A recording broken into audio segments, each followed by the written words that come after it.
maybe someone can help me with this.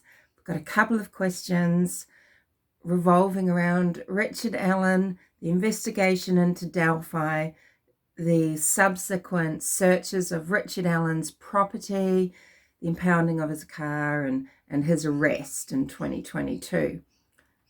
We are told that in 2019, there were fresh eyes, new entities looking at the information that had been gathered to date in the Delphi murders investigation. Becky Patty says this in interviews. One place, I think, is Web Sleuths with Trisha. And that was in 2019. Now, why did that not lead to Richard Allen then? Did they not go back as far as the very beginning? Or was he just not there? Was the information not there at all? I don't understand that. If there were fresh eyes, new entities, why didn't they find him? And when they have gone to his property in October, when they have interviewed him, when they've taken his belongings, including any electronics, etc.,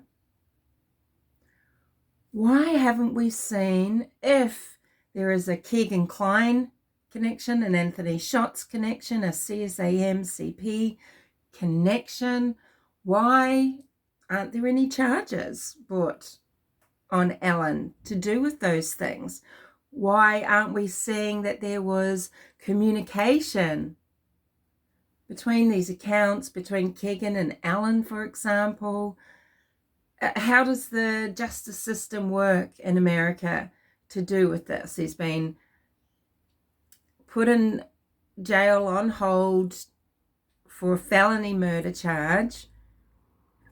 Surely they just don't hold off on bringing these other charges down on him if they've found evidence that he's using the Anthony Shots account, or that he's communicating with the girls over social media with his burner phones, communicating with Keegan Kline. It just seems bizarre, doesn't it? So where was the information? And is there zero connection to Keegan Kline at all, or catfishing?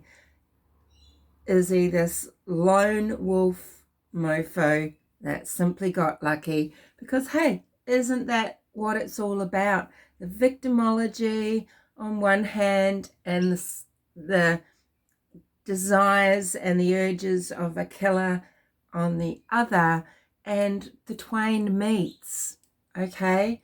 They have this meeting. Now, killers have said, sure, they have gone specifically for a child, someone that maybe they've seen in the neighborhood. They've noticed that they are unsupervised quite often. Perhaps it's a 7-year-old or 8-year-old child who bicycles around the neighborhood a lot just on their own. Killers have gone trawling specifically for that one person. If they'd come across another child, though, maybe they would have taken them as an opportunistic crime, right? Allen might very well have been aware of who Libby or Abby were. Maybe he's seen their photos get developed many times, well before the memorial and their funerals, and just couldn't believe his luck. Maybe he went there hoping that girls like them, or actually them, went to the trails on a day such as this. I know it might seem spooky, this timing, but that's what it is. I mean, the killer and the victim has to come into contact at an opportunistic time, at a time that works for the killer, okay? That's that poor luck of, that's the sad luck of the draw, right? So they don't necessarily have to have been catfished there. And look, I get this too. I get that this case is either the kookiest, strangest, craziest, most batshit la case, or, you know, it's really, really straightforward. Richard Allen, a predator in the midst of Delphi. Heaven forbid he's not the only one there. Biding his time. He's staked out a location. It is a fantasy location. He's gone there and he's found the perfect opportunity. And I think all we can say to date is that he's alleged to have been the person on the bridge, and he's abducted them from the bridge. Subsequently, they've been murdered. And he's charged with felony murder reflecting that. Okay?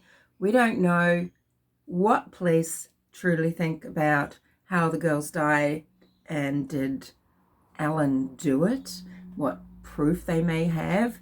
Sure, we've got this magic bullet that, okay, well, it's something, of course, police would hold back. That makes perfect sense. But have they run this investigation just so close to their bulletproof vests that they have fucked up because they haven't wanted to give away a bullet, so they haven't wanted to ask anybody about a .40 caliber gun? But surely they would have looked for everybody that has one and gone and knocked on their door, and they certainly didn't knock on Allen's door, from what we know. And in fact, people from Delphi say no, they've never had a knock, so let alone a few counties over, right? So was the bullet itself kept back from the plods doing the interviewing? It's just, there's so much that is boggling. But one has to think that if they'd maybe searched harder, I mean, perhaps Allen's gun wasn't unlicensed. Why isn't he charged with having an unlicensed weapon? Just throw every little charge. You got to throw something at him, right? He's not charged with that. And it's not a case of don't bother, because we know they will. They will throw in that voter fraud. They will throw in having unpaid fines. They will do it. Anything, because if something else falls over, they've got another reason to hold someone, for example, right? It's bonkers.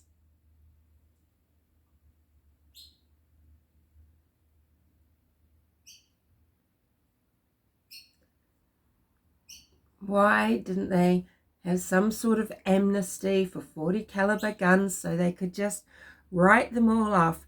They've only done, you know, is there a history that we will discover of Delphi being really, the investigation being really thorough and doing ballistics tests on other weapons that they came across in their inquiries? I mean, I have said this for years. What bloody legwork are they doing, right? Because the police work solves the crime and at least gets a conviction in the end, right? You can have your brilliant ideas, people, all you like, but if the police work isn't done, you've got zilch. So I hope we learn. Look, I'm sure there are chunks and chunks and chunks of information, and I just want to keep trusting, like the families do. You want to keep trusting that everything's going to be okay and that they've done their due diligence. I mean, you know, this is the conundrum, this is the barrel that the Paddies and the Williams have been over, the Germans, all the families have been over, because they are shattered. They have been asked for their trust to be stretched within an inch of its life. They've been really stressed out and made distraught over things, but they still have to say they support because they want the case solved, and these are the people doing it, the people that are giving them pause for concern.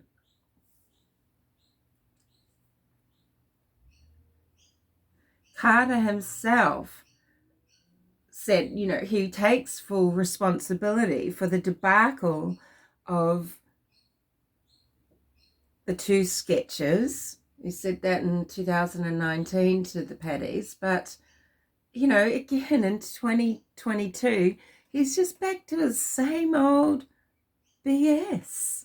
Okay, they've been made to think one thing in 2019, and then through their own thought process and confusion and, you know, just wanting to feel like it's okay, they've come to all these various conclusions on their own, the family, about these sketches, you know, and they are having to speculate as much as the next person, and this is just diabolique. It's pretty wild, really. You know, it makes you question everything. It even makes you wonder, did they ask Richard Allen to show on a map where he parked? Because did he park at the Farm Bureau building and walk up the creek, through the trails, through the woods? Was there another man? There could be so much confusion about these witnesses, right? As other people have said, what lineups were done at the time? When were these statements taken? It's what a mess. So it's nearly to the point where I think even 7 pages is too long for this affidavit. It makes you wonder if we've got another Morphew situation going on, right? And what the hell else is there? And it's just that someone at least maybe has had a bit more thought and has really culled down the bollocks. But maybe there's just a whole, I don't know, time like fits just, and then it doesn't, because there's a strange 10 minutes that we're told to twist our head around. Being the arrival time of Kelsey and the girls, you know. So the Hoosier Harvest Store CCTV or security footage, I mean, can you see entities within a vehicle, you know? And I'll only, you know, I want to divert from people saying I'm saying something. Let's just say, just so that they could see that Alan was alone arriving or leaving.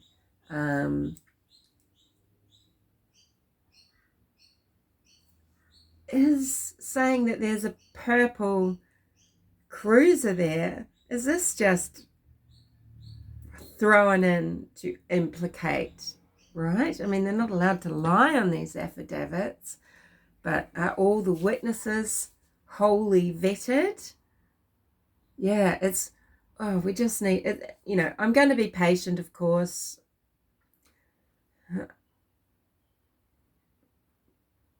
But, you know, you want to just go, okay, well, I can see that Alan looks like the person on the bridge. Hopefully it's a righteous arrest and charge. The charge seems to fit so far, and maybe there's more, right? But what else do they need to really wrap up before they can make it more clear that Alan is the actual person that took the lives of those girls? Because with the search and things, it doesn't seem like there is anybody else. You know, they've got devices of his. I mean, hey, maybe that burner phone was thrown away, never used again. But couldn't they match Libby's data to Richard Allen's? And so why aren't there further charges? Or is this something tricksy, you know, too tricksy for the stupid likes of me, that the catfishing in itself is part of a felony charge to do with kidnap, you know, the luring, right? I don't know. You feel like, I feel like after the search, isn't there more connections that they're making?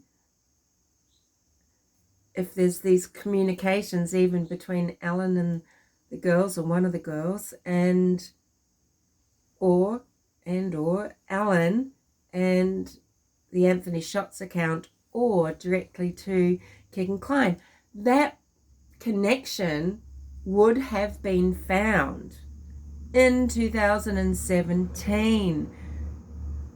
They've made all these other arrests throughout Indiana and perhaps further afield internationally to do with CSAM and CP linked to Keegan Klein and Anthony Shots.